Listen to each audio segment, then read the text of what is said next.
Getting Back Together, a guide to second chances. Breakups are tough, and it's natural to want to reconnect with someone you care about. It's okay to miss them, to feel that pang of longing when you remember a shared joke, a favorite song, a moment that felt like it was just the two of you against the world. But getting back with your ex isn't just about saying the right words. It's about real change, reflection, and growth. It's about understanding what went wrong and truly believing that you can create something better together. Today, I'm going to guide you through practical steps to rebuild that connection, to navigate those delicate early conversations, and to ultimately figure out if getting back together is truly what's right for both of you. Reflect. Understanding the why behind the goodbye. Step 1 is reflecting on why the relationship ended. Don't rush this process. Grab a journal, find a quiet corner, and really delve into the heart of what went wrong. Think back to those difficult conversations, the recurring arguments, the moments when you felt a growing distance between the two of you. Was it a breakdown in communication? Were there trust issues that were never fully addressed? Did life throw you curveballs that you weren't equipped to handle together? Be brutally honest with yourself about your role in the breakdown. Owning your part in the situation, recognizing where you could have done better, is the first step towards genuine change and growth. And write it all down. Those raw, unfiltered thoughts are going to be invaluable to you as we move forward. The power of you, becoming your best self.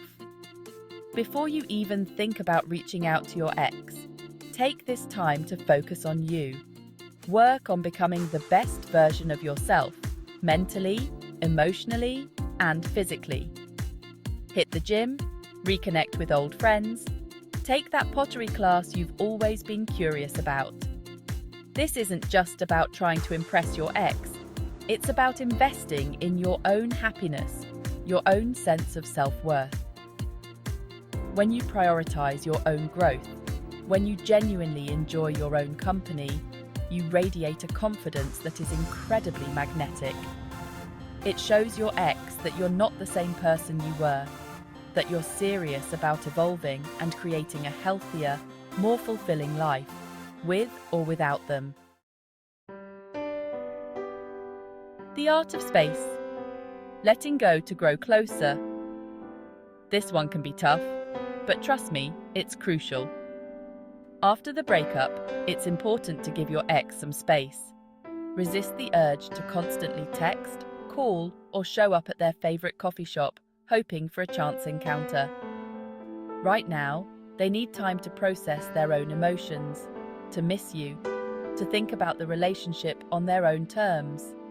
Remember, absence makes the heart grow fonder. Use this time wisely. Focus on your own journey, on the goals you've set for yourself. When you step back, you allow the possibility for your ex to step forward, to realize what they might be missing, and to potentially reach out to you on their own.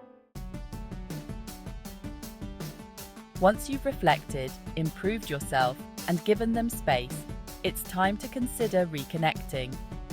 But remember, the goal here isn't to launch into a grand declaration of your undying love.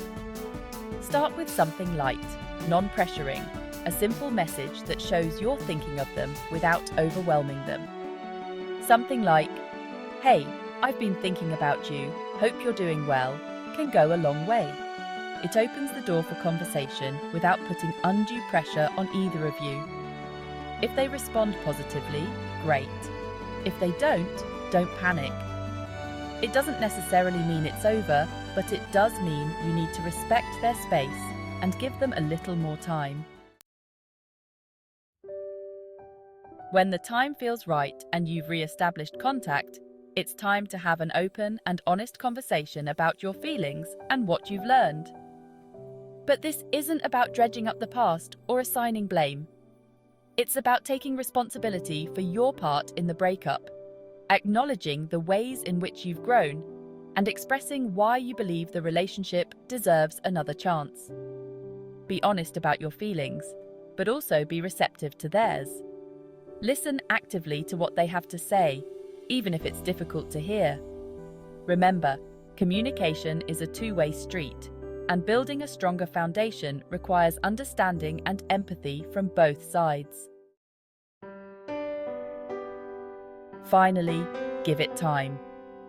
Healing and rebuilding trust doesn't happen overnight. It's a process, a slow dance of two people tentatively finding their rhythm again. If your ex is open to the possibility of getting back together, let things grow naturally. Don't try to force it. Don't rush into defining the relationship. Enjoy the journey of rediscovering each other, of rebuilding that foundation of trust and intimacy. Patience and understanding are crucial during this stage. Remember, you're both still healing, you're both still learning. Give yourselves the grace to stumble, to make mistakes, and to celebrate every small victory along the way. Getting back together with your ex is possible if you approach it with self-awareness, growth, and patience. But remember, if it doesn't work out, that's okay too. Sometimes we learn that what's meant for us will come in a different form. Take care of yourself first, and everything else will follow. You deserve to be with someone who cherishes you, who wants to build a future with you. Never settle for anything less than extraordinary love. If you found this helpful, don't forget to like, share, and subscribe for more tips on relationships and personal growth.